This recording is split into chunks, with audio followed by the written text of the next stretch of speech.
Assalamualaikum warahmatullahi wabarakatuh. Alhamdulillahirrahmanirrahim. Pemirsa MTA TV dan saudaraku pendengar dimanapun Anda berada, jumpa lagi dengan saya Amalia Tina dalam program Buah Hati.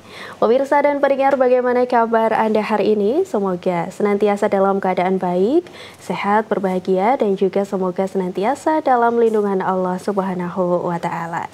Nah, pemirsa MTA TV, hari ini di program Buah Hati kita akan bahas terkait pendidikan anak di masa emas mereka, atau yang bisa disebut dengan golden age gitu ya, sesuai dengan tema kita hari ini, golden age, golden akhlak, peran orang tua di masa emas anak. Kita akan bahas gitu ya, bagaimana triknya, bagaimana caranya gitu ya, mendidik anak di masa-masa emas mereka gitu, yang pastinya tuh tidak boleh nih dilewatkan oleh para orang tua gitu. Dan hari ini untuk membahasnya di studio MTA TV sudah hadir narasumber kita, beliau anggota Keputrian MTA Pusat, ada Ibu Islamiyatun Sujudi SPD. Assalamualaikum warahmatullahi wabarakatuh, Bu Is. Waalaikumsalam warahmatullahi wabarakatuh. Masya Allah. Gimana kabarnya hari ini, Bu Is? Alhamdulillah sehat. Alhamdulillah sehat ya. Hari ini temanya cocok banget nih dengan Bu Is, karena memang praktisi di dunia anak gitu ya. Ini ada golden age, golden akhlak, peran orang tua di masa emas anak gitu ya, Bu Isnya. Ini penting pastinya untuk disimak oleh orang tua gitu ya, Ibu ya. Oke, tentunya kita juga mengundang Anda pemirsa dan pendengar untuk bergabung.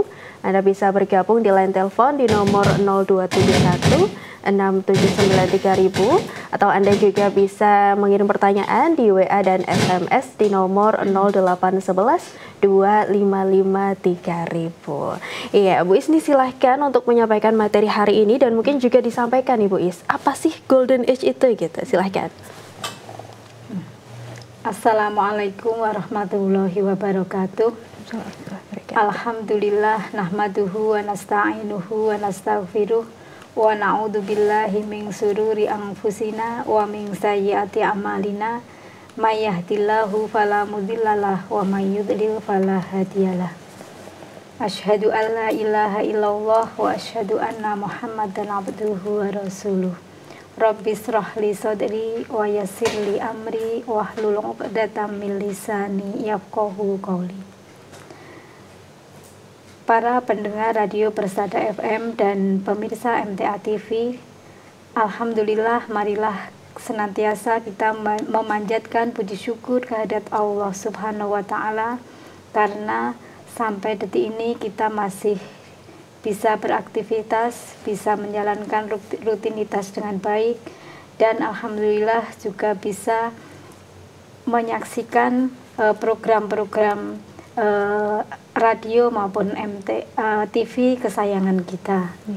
Salawat dan salam semoga senantiasa tercurahkan pada junjungan kita Nabi Muhammad SAW beserta para keluarga, sahabat, dan pengikut setianya hingga sampai akhir zaman.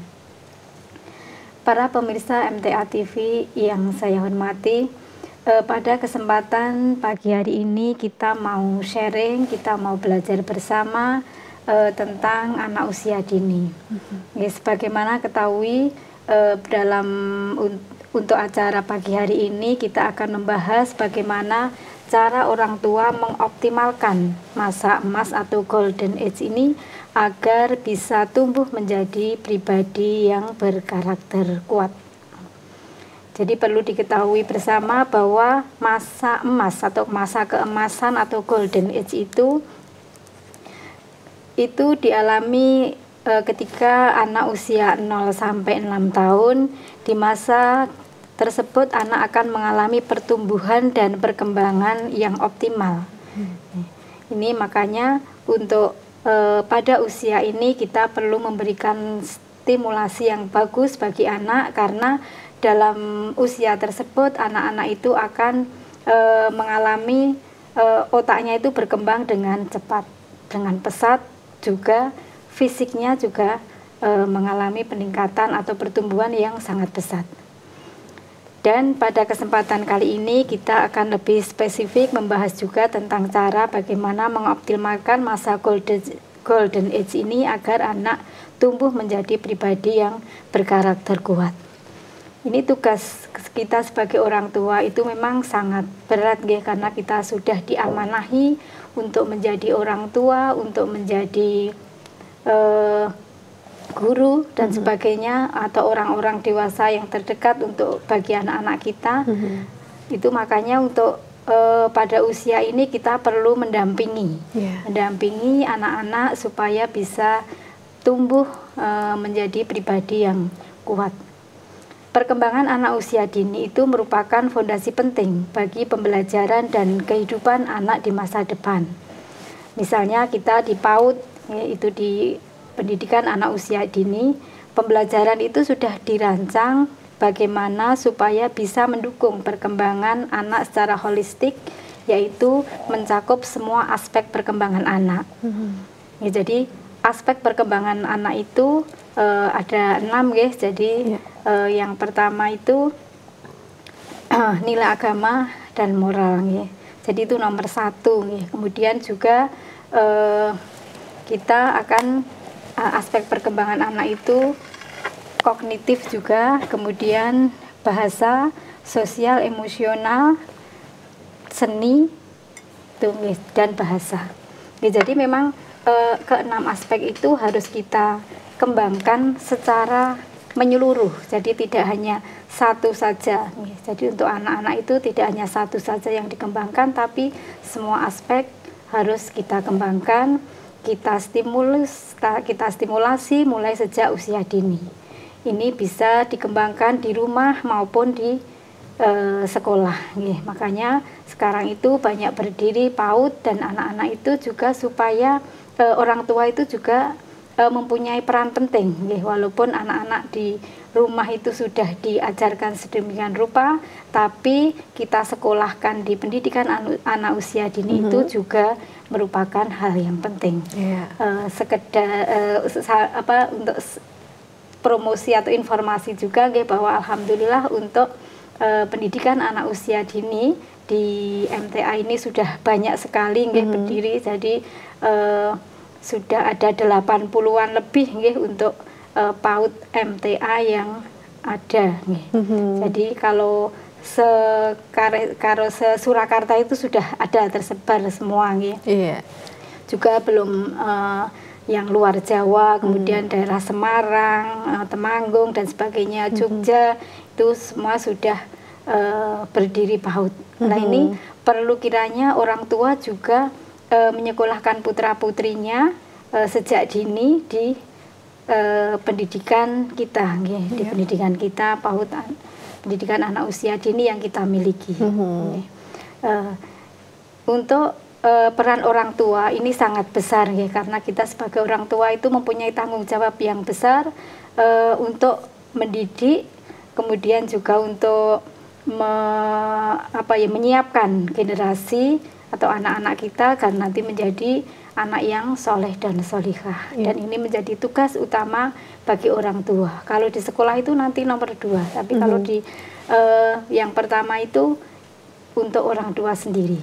Karena disebutkan juga dalam surat At-Tahrim ayat 6, A'udzubillahi minasyaitonirrajim, ya ayyuhalladzina amanu qu anfusakum wa ahlikum naro. Hai orang-orang yang beriman, jagalah dirimu dan keluargamu dari siksa api neraka. Dan ini perlu kita siapkan sejak dini, sejak usia dini kita sudah harus mempersiapkan, karena memang anak itu ketika anak usia dini itu penyerapannya itu lebih banyak, informasi-informasi yang diterima itu akan diserap lebih banyak. Diibaratkan seperti spon, spon itu akan menyerap lebih banyak air, demikian juga anak usia dini itu apapun informasi yang diterima itu akan, yang didengar itu akan diterima oleh anak. Makanya informasi-informasi yang baik itu tentunya yang kita tanamkan kepada anak-anak. Kemudian bagaimana kita mendidik anak? Kalau kita sebagai orang Islam, tentunya kita akan meniru tauladan kita. Rasulullah itu sebagai tauladan yang baik untuk pendidikan anak juga nggih, karena dalam riwayat-riwayat Rasulullah itu memang kasih sayangnya dengan anak-anak itu sungguh luar biasa nggih. Contohnya saja misalnya ketika Rasulullah itu sering bermain dengan cucu-cucunya, dan juga menirukan seperti anak-anak juga, yang misalnya bermain, kalau disebutkan dalam hadis itu bermain dengan 4 kaki, artinya seperti kuda. Jadi Rasulullah itu gitu ya apa seperti ya itu, terus anak-anak cucu-cucunya naik di atasnya, ya seperti itu. Kemudian juga ketika sholat itu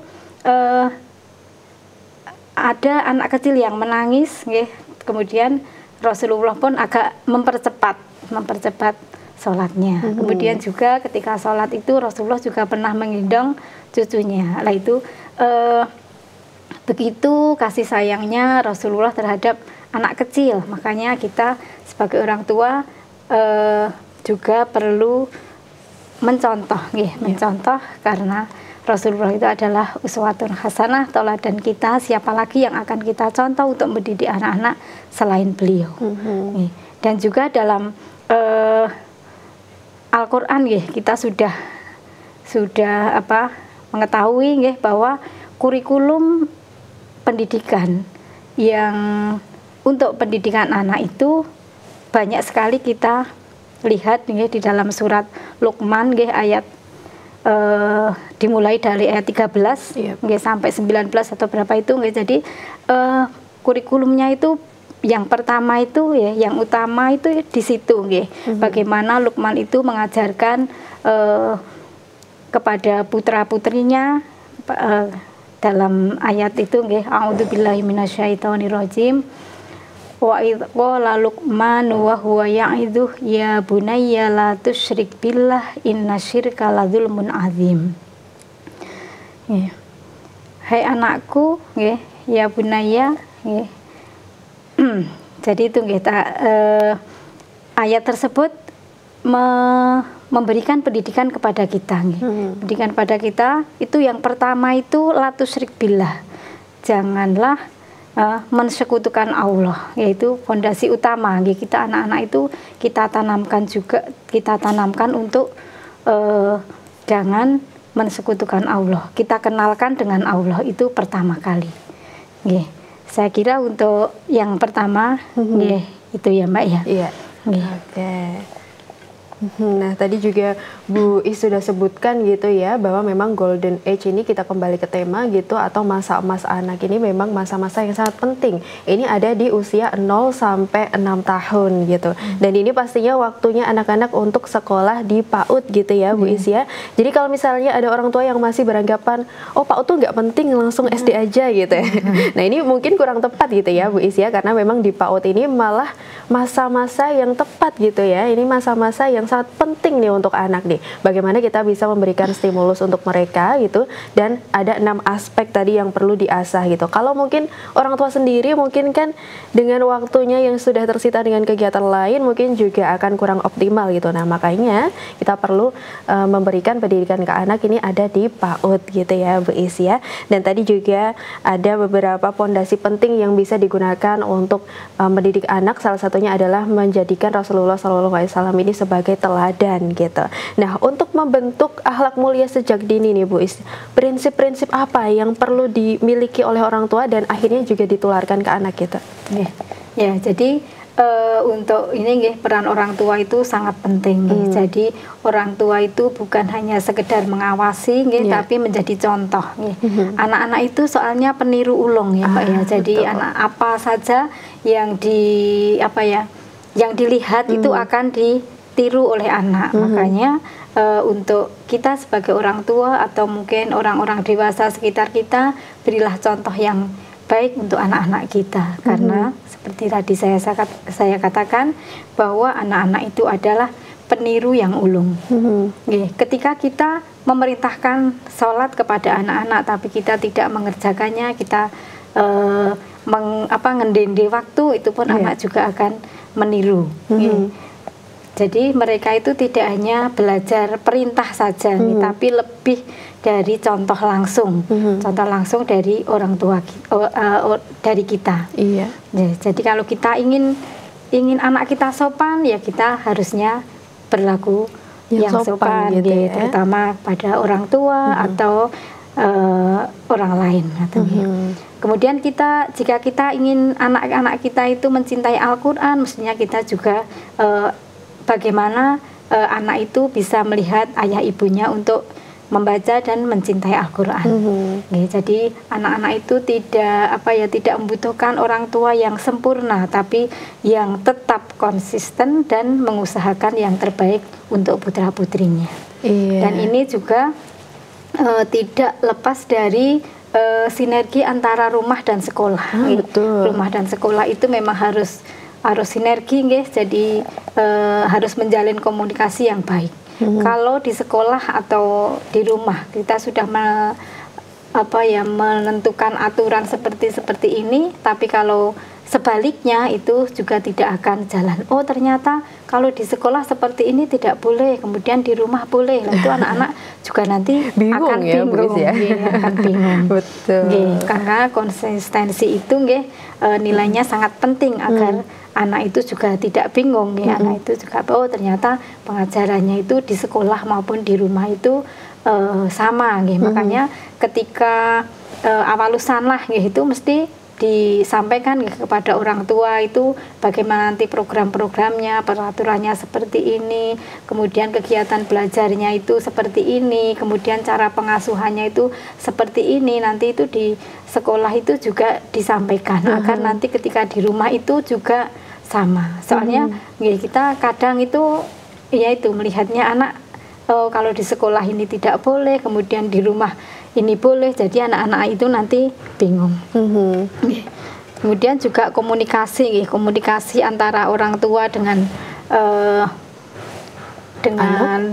sekolah itu atau pendidikan anak usia dini di PAUD itu juga supaya terus terjalin agar bisa untuk mendidik anak itu bisa lebih bagus lagi.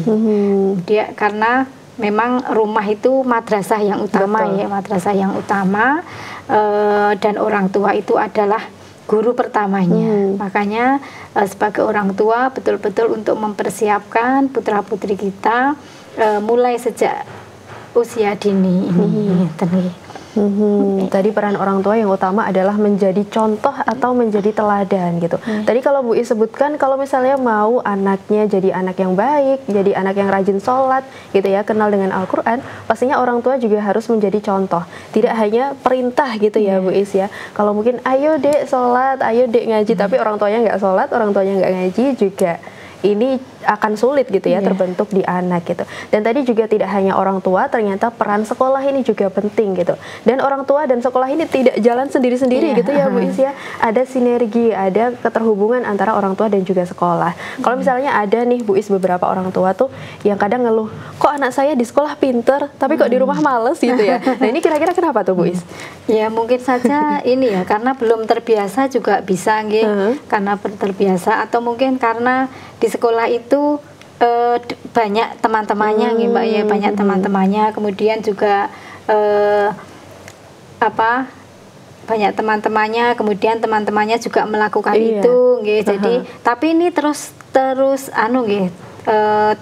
diulang-ulang jadi untuk pembiasaan yang baik ini terus diulang-ulang jadi memang anak itu kadang ini Mbak ya, jadi anak usia dini itu memang ada memang sifatnya itu itu kan ada ya masa-masa agak membantah agak membangkang agak membantah, tapi terus kita ulang-ulangi lagi untuk menasehati tapi walaupun membangkang tidak kita biarkan kan tidak jadi tetap kita ulang-ulang untuk bagaimana agar itu kebiasaan-kebiasaan yang baik itu betul-betul anak itu tahu seperti ini ternyata tidak boleh tidak boleh, kemudian yang seperti ini diperbolehkan, dan itu terus diulang-ulang. Jadi jangan sampai ketika anak melakukan kesalahan atau malas, misalnya tadi di sekolah, di rumah aku pengen ini nggak mau itu ya pokoknya tetap kita nasihati, walaupun kan pasti itu tidak terus nggih, paling ya sekali 2 kali, tapi insya Allah kalau tetap kita bimbing, kita nasihatin, insya Allah akan baik. Jadi memang menasihati anak ini tidak hanya sekali, 2 kali, 3 kali gitu ya Bu Is ya. Butuh berkali-kali gitu. Dan tadi Bu Is juga sudah sebutkan butuh konsisten gitu dari orang tua. Kalau misalnya anak ini memang naturalnya ada masa membangkang gitu kata Bu Is tadi. Kalau orang tua menyerah, tidak akan terjadi baik gitu ya Bu Is ya. Ini makanya orang tua ini harus punya konsistensi gitu ya. Walaupun mungkin anaknya agak ngayal-ngayal dikit nih, bisa terus diulang-ulang, dicoba terus gitu ya. Dan tadi ternyata anak tuh memang juga untuk menerimanya tidak hanya butuh 1 kali, 2 kali, 3 kali untuk diingatkan, tapi butuh berkali-kali gitu. Masya Allah ini ya. Nah untuk tipsnya nih Bu Is ya, untuk tips praktisnya mendidik anak tuh kira-kira apa aja nih Bu Is?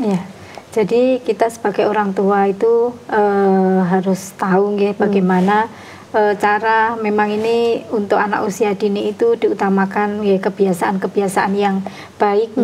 Jadi kita membangun rutinitas Islami sejak kecil. Jadi kita sejak kecil itu kita biasakan kemudian membaca doa, kemudian sholat berjamaah, walaupun anak-anak itu kadang misalnya kan namanya sholat kan baru latihan walaupun seperti itu tapi tetap kita ajak walaupun di masjid itu namanya anak kecil ya kadang ramai itu ya tidak wajar masalah gitu ya. Wajar tapi nanti kalau sudah diberitahu lama-lama insya Allah juga akan tahu. Jadi jangan sampai sebagai orang tua anak-anak ke masjid ramai terus besok rasanya masjid seperti itu, nanti anak-anak jadi takut jadi walaupun di PAUD itu kan juga kita ajarkan jadi untuk PAUD MTA itu insya Allah banyak ya yang diajarkan, misalnya tidak sholat zuhur ya sholat duha itu juga diajarkan, walaupun mereka pada saat sholat itu masih gojek masih ya namanya anak-anak itu kan kita baru belajar dulu jadi itu tetap kita ajarkan membangun rutinitas Islami sejak kecil itu kita ajarkan. Kemudian bagaimana kita memberikan anak tanggung jawab memberikan anak tanggung jawab sejak kecil, kita berikan tanggung jawab walaupun hanya merapikan mainan walaupun hanya merapikan mainan, kemudian membantu adik atau membantu kakaknya itu juga tetap kita ajarkan kepada anak-anak kita tanggung jawab yang kecil gitu Bu Is, ini mungkin kita 2 poin dulu gitu ya Bu Is ya. Ini untuk poin-poin selanjutnya, untuk tips-tipsnya, tips praktis gitu ya dalam mendidik anak, kita bisa lanjutkan di segmen kedua ya Bu Is ya. Baik pemirsa MTA TV dan saudaraku pendengar dimanapun Anda berada, tentunya kami mengundang Anda ya untuk bergabung. Anda bisa bergabung di line telepon di nomor 0271 6793000 atau Anda juga bisa bertanya di WA dan SMS di nomor 0811 2553.000. Kami akan kembali setelah informasi-informasi berikut ini. Ya, pemirsa MTA TV dan saudaraku pendengar dimanapun Anda berada, kembali lagi di program Buah Hati, masih dengan tema Golden Age, Golden Akhlak, peran orang tua di masa emas anak. Tentunya kembali kami mengundang Anda untuk bergabung ya. Anda bisa bergabung di line telepon di nomor 0271 6793000 atau Anda juga bisa bertanya di WA dan SMS di nomor 0811 2553.000. Ya, kita masih bersama dengan narasumber kita, ada Bu Islamiyatun Sujudi SPD gitu. Tadi kita sudah bahas gitu ya Bu Is ya, bagaimana golden age, bagaimana peran yang bisa kita lakukan sebagai orang tua untuk bisa mengoptimalkan stimulasi anak di masa-masa golden age itu, dan bagaimana kita juga memilih teladan yang baik yaitu Rasulullah SAW, dan juga kita harus melalui adanya sinergi antara rumah dan juga sekolah untuk bisa mencapai mencapai pendidikan anak yang maksimal di usia golden age mereka gitu ya. Dan tadi terakhir kita bahas terkait tips praktis dalam mendidik anak. Tadi sudah ada 2 poin. Yang pertama adalah membangun rutinitas Islam sejak dini, lalu yang kedua adalah memberikan tanggung jawab. Ini kita ulas sedikit nih Bu Is ya, terkait memberikan tanggung jawab. Tanggung jawab seperti apa nih yang bisa diberikan ke anak di usia-usia 0 sampai 6 tahun tadi?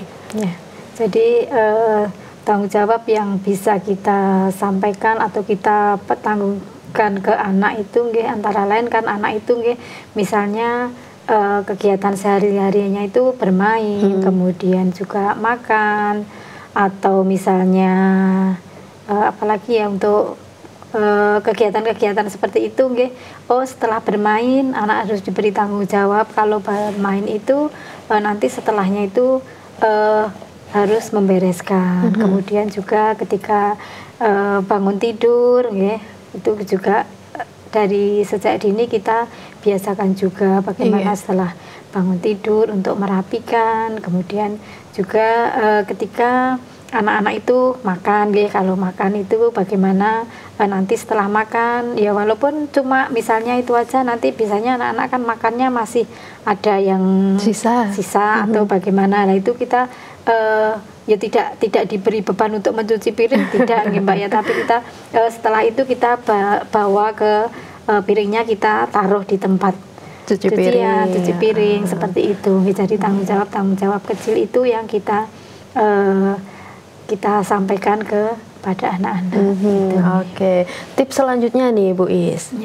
Setelah dari 2 tips tadi, jadi kita yang ketiga itu kita menggunakan bahasa-bahasa yang positif ya Mbak ya kepada anak-anak itu, bahasa yang positif, kemudian afirmasi. Jadi tidak menjas gitu, tidak. Jadi anak-anak itu misalnya anak-anak setelah bangun tidur merapikan, atau setelah anak-anak itu makan juga membawa piringnya ke tempat cuci piring, itu kita berikan kita berikan penghargaan. Kita ya alhamdulillah anak-anak pinter, anak soleh, anak solihah, kita seperti itu. Kemudian ketika anak belum bisa melaksanakan atau menjalankan sesuatu dengan baik, itu juga kita puji tapi kamu sudah berusaha dengan baik, walaupun saat ini masih belum bisa secara sempurna, tapi kamu sudah bisa melaksanakan dengan baik. Jadi tidak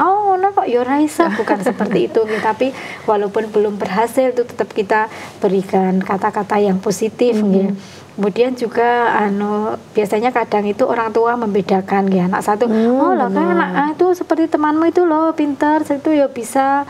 Tidak seperti itu. Jadi anak-anak itu juga punya perasaan jadi kita tidak boleh membandingkan dengan yang lain seperti itu. Iya, tadi ya kasihan juga kalau anak misalnya masih kecil gitu ya, mungkin orang tua merasanya alah cuma anak kecil, padahal perasaannya anak ini malah lebih-lebih daripada perasaannya orang dewasa gitu ya. Dibanding-bandingkan ini pasti juga sakit gitu. Apalagi nih Bu Is tipsnya? Kemudian kita ini ya Mbak, ternyata bercerita, mendongeng itu lebih lebih masuk pada anak Jadi cerita-cerita, kemudian gak apa-apa misalnya cerita walaupun itu mengenai dirinya, tapi kita samarkan dengan tokohnya orang lain lain itu bisa. Jadi kita dengan apalagi dongeng atau bercerita sebelum tidur, kemudian di sekolah itu juga sering gurunya bercerita, itu ternyata akan membekas pada diri anak. Bercerita secara kemudian kisah-kisah Nabi juga, kisah sahabat dengan bahasa yang sederhana, itu bisa kita tanamkan untuk membentuk karakter atau pribadi anak. Jadi itu terutama untuk cerita sebelum tidur itu kadang anak itu lebih terbawa lebih mendalam seperti itu. Jadi tips yang selanjutnya itu kita lebih sering untuk bercerita dengan bahasa yang sederhana kepada anak-anak dalam pembentukan karakter yang lebih baik. Oke, kita sudah dapat 4 poin nih pemirsa. Ada yang pertama membangun rutinitas Islam sejak dini, lalu yang kedua memberikan tanggung jawab, yang ketiga menggunakan bahasa positif atau afirmasi, yang keempat bercerita atau mendongeng untuk anak dengan bahasa-bahasa yang sederhana. Ada lagi Bu Is?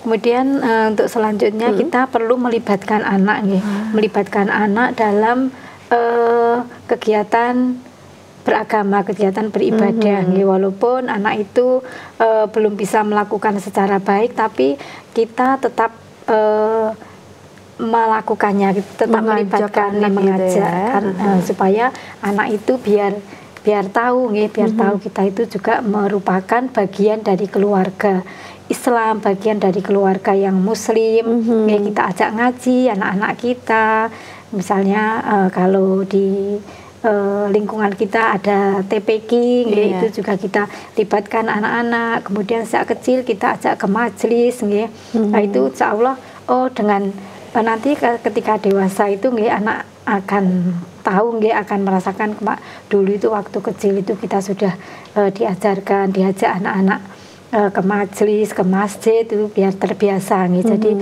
kita melibatkan anak-anak untuk hal-hal seperti itu, hal-hal kebaikan. Masya Allah. Nanti juga kalau anak sudah lebih dewasa gitu ya, anak mungkin sudah umurnya sudah lebih banyak gitu, anak pasti akan terbiasa gitu ya Bu Is ya.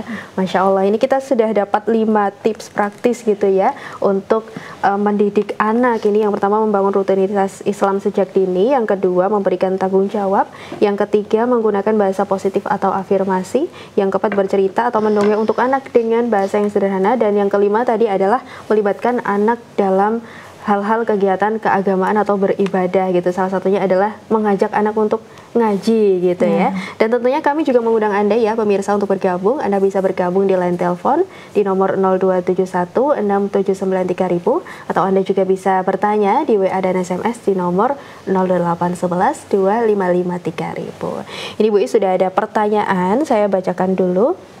Assalamualaikum. Waalaikumsalam warahmatullahi wabarakatuh. Saya Kurnia dari Klaten, mau bertanya, bagaimana menangani anak yang mudah tantrum apabila keinginannya tidak dituruti? Terima kasih. Wassalamualaikum warahmatullahi wabarakatuh. Waalaikumsalam warahmatullahi wabarakatuh. Iya ya, masalah semua orang tua ya ini ya. Memang sering kita jumpai anak tantrum itu itu kita memang sebagai orang tua kalau langsung menuruti ya Mbak ya. Misalnya kita di tempat keramaian anak langsung tantrum minta jajanan, minta apa ya, minta mainan ya, minta itu biasanya malah anak seperti itu. Mumpung kalau di rumah kan nggak boleh nggak boleh pegang HP atau gimana, terus mumpung ya di rumah kita di tempat umum di luar biar ini terus kita nangis sejadi-jadinya anak seperti itu. Lah itu memang kita harus tenang dulu sebagai orang tua, itu juga harus tenang, jadi jangan sampai terus langsung ya khususnya karena itu enggak. Kalau seperti itu nanti anak itu akan berarti kalau kita mau sesuatu itu harus seperti ini dulu, nanti dikasihkan ke kita seperti itu ke anak. Jadi kalau kita langsung kita ya udah ini langsung kita turuti, itu akan nanti anak-anak akan melihat ternyata seperti ini seperti ini. Kalau kita mau minta sesuatu harus tantrum dulu, nanti akan diulangi, anak akan berulang-ulang. Jadi orang tua harus tenang dulu, tidak memberi dulu tidak memberi dulu, kemudian dibawa ke tempat yang tenang jadi kita diajak kemudian bisa dialihkan ke pembicaraan. Tuh lihat ada temannya seperti itu ada, jadi kita alihkan alihkan. Setelah itu setelah tenang anak, setelah tenang itu baru diberitahu seperti ini kalau ke kamu, walaupun tadi itu nangis sejadi-jadinya tidak akan menyelesaikan masalah, tidak akan langsung diberi. Jadi anak diberitahu, setelah itu diberitahu. Setelah tenang diberitahu, dinasehati, insya Allah akan berhasil. Ini ya kan ya Mbak, kita berusaha semoga hal itu nanti bisa menyelesaikan masalah. Tapi kalau langsung itu tadi langsung diberi, misalnya minta HP atau misal mainan dengan menangis seperti itu jadi-jadinya itu langsung dikasihkan langsung, ini nanti anak-anak ya itu akan mengulangi seperti itu lagi, jadi anak-anak kita sebagai orang tua tidak usah panik, harus tenang, nanti setelah itu kita bawa anak-anak ke tempat yang tenang, kita alihkan pembicaraannya dulu, baru setelah itu kita nasihati. Dan ini seperti yang tadi tips tadi perlu kita setelah ini nanti misalnya malamnya atau bagaimana tuh kita perlu bercerita juga, menceritakan tadi pagi itu ada anak seperti ini. Itu kita untuk karakternya bisa kita kealihkan ke orang lain, kalau menurut kamu bagaimana, baik atau tidak seperti ini, lah itu bisa disampaikan, bisa kita bercerita, bercerita sebelum tidur, atau nanti bisa misalnya kalau anak-anak sudah sekolah bisa disampaikan ke gurunya, Bu mohon dinasehati anak saya suka seperti ini, itu bisa nanti kita sebagai guru biar bercerita di kelas, bisa kita tampilkan karakter lain gitu, jadi insya Allah seperti itu anak-anak akan membekas. Masya Allah gitu ya. Ini untuk Ibu Kurnia tadi di Klaten, semoga bisa gitu ya diterapkan tipsnya ke anak yang sering tantrum gitu. Nah Bu Is, nih kadang-kadang kita juga sebagai orang tua gitu ya, karena memang sayang sekali dengan anak gitu ya Bu Is ya. Kalau tantrum gitu misal minta mainan gitu Bu Is, kayak merasa kok aku ini jadi orang tua jahat banget ya, nggak mau nurutin anak, cuman minta mainan kok nggak mau diturutin. Nah ini gimana nih Bu Is, kita harusnya apakah memang nggak menuruti anak tuh berarti kita nggak sayang ke anak atau bagaimana Bu Is? Ya sebenarnya kalau itu nggak apa-apa ya, jadi sebagai anak itu meminta mainan ke orang tua itu tidak masalah, nggak apa-apa, anak itu meminta mainan kepada orang tua dan kita menuruti itu tidak masalah. Tapi kan kita tidak membiasakan anak seperti itu, harus menangis dulu seperti itu. Misalnya bisa dibicarakan kepada anak-anak, kita memberikan mainan yang bermanfaat. Kan sekarang banyak banyak mainan-mainan yang bermanfaat, misalnya Lego itu yang bisa kemudian puzzle seperti itu kan nanti juga bisa memberikan dampak positifnya kepada anak-anak gitu. Sebenarnya tidak masalah kita memberikan mainan kepada anak-anak, membelikan mainan kepada anak-anak itu, kita kan anak-anak itu memang dunianya itu dunia bermain. Dunia bermain. Jadi memang untuk sarana itu juga perlu kita cukupi. Kita kan sebagai orang tua juga supaya menyediakan media permainan untuk anak-anak seperti itu. Jadi tapi kita menasehati ke anak juga, tapi kalau meminta mainan tidak usah seperti ini, tidak usah nangis seperti ini, kita memberikan penjelasan kepada anak-anak demikian. Jadi penting juga mainan untuk anak-anak itu juga penting juga. Apalagi mainan-mainan yang akan mengasah otak anak untuk kognitifnya, untuk bahasanya, untuk sosial emosionalnya tadi, untuk mengembangkan itu semua banyak sekali sekarang bagaimana mainan-mainan yang baik bagi anak-anak. Gitu ya, memang membeli mainan, ngasih mainan ke anak ini memang orang tua memang harus memberikan mainan gitu ya, tapi dilihat lagi gitu anaknya fungsinya mintanya fungsinya juga seperti apa gitu ya, dan mintanya seperti apa. Kalau memang mintanya sambil tantrum ya nah ini takutnya nanti malah jadi kebiasaan gitu ya. Nah ada lagi nih Bu Is, tantangannya untuk menenangkan anak tantrum gitu ya. Kan kalau anak nih nggak langsung dituruti kan pasti dia akan tambah heboh gitu. Nah apalagi di tempat umum nih, orang tua tuh kadang merasanya nggak enak sama orang lain. Duh ini anak saya kok bikin rame ya gitu. Nah mau nggak mau akhirnya ya langsung dikasih. Nah gimana nih Bu, kita sebagai orang tua apakah kita harus memang prosesnya memang seperti itu atau bagaimana? Iya, jadi seperti itu itu dilema juga Jadi kadang itu piye to Bu iki mbok yo ditukok kayak apalagi itu ayahnya juga gitu. Apalagi nanti mbahnya itu kita ajak ke tempat yang tenang itu tadi. Jadi kita alihkan dan seperti misalnya waktu pekajian gitu, kadang kan ada yang nangis itu kan juga mestinya itu mesti kan yang lain tolah-tolah sapa to anak sapa to Bu iki piye to udah kita tahu diri aja ya usah langsung kita kita ajak ke bawah atau kita ajak ke tempat yang lebih tenang gitu nggih, agar kita juga tidak mengganggu juga nggih. Kemudian seperti itu karena orang banyak nggih, orang banyak kan seperti itu, kok randang-dang toh, padahal kan misalnya di kajian itu nggih di lantai 3 kok randang-dang kan ndang dijak ya seperti itu. Nah, itu kita sebaiknya ya kita tenangkan, kita ajak dulu ke tempat yang lain seperti itu. Memang prosesnya harus seperti itu gitu ya. Kita harus bawa anak ini ke tempat yang lebih tenang agar anak juga nanti bisa jadi lebih tenang, nggak tambah heboh tantrumnya gitu. Oke, ini juga tadi untuk tips-tipsnya praktis mendidik anak ini poin 2, poin 3 atau poin 3 ya, ada memberikan bahasa positif atau afirmasi. Nah, ini juga kadang-kadang orang tua ini Bu Is ya, kegiatannya sehari-hari itu tidak hanya mendidik anak Ibu, jadi kadang ada yang bekerja, ada yang mungkin mengurus rumah, ada yang mungkin masih mengurus orang tuanya juga gitu. Nah, afirmasi positif atau kata-kata yang baik ke anak ini jadi sebuah tantangan yang berat nih Bu untuk orang tua. Ini gimana orang tua biar bisa gitu ya, tentunya tadi poinnya adalah konsisten, jadi konsisten memberikan afirmasi positif ke anak gitu. Jadi memang kita walaupun sesibuk apapun memang kita perlu meluangkan waktu untuk anak-anak kita Kalau misalnya orang tua bekerja itu kita memang ya anak kita sekolahkan gitu kita sekolahkan. Jadi itu untuk mengurangi beban kita juga Jadi di samping itu kan anak di sekolah kan juga tetap kita pantau gitu ya. Tetap kita pantau, kemudian juga mendapatkan kebiasaan atau pengajaran yang baik dari sekolah gitu. Jadi seperti itu. Dan kalau orang tua itu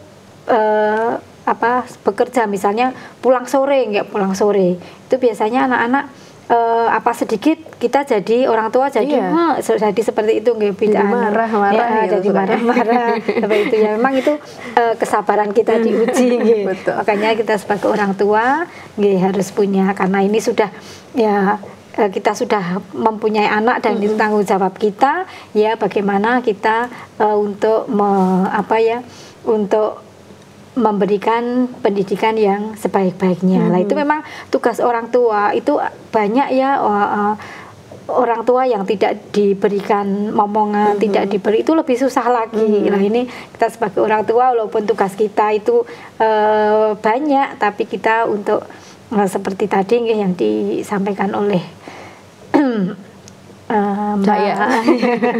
itu ya banyak seperti itu banyak seperti itu kejadian-kejadian seperti itu. Jadi kalau di rumah sudah kari kesele wis anak-anak apa salah kadang tapi bicaranya tidak diatur itu itu kita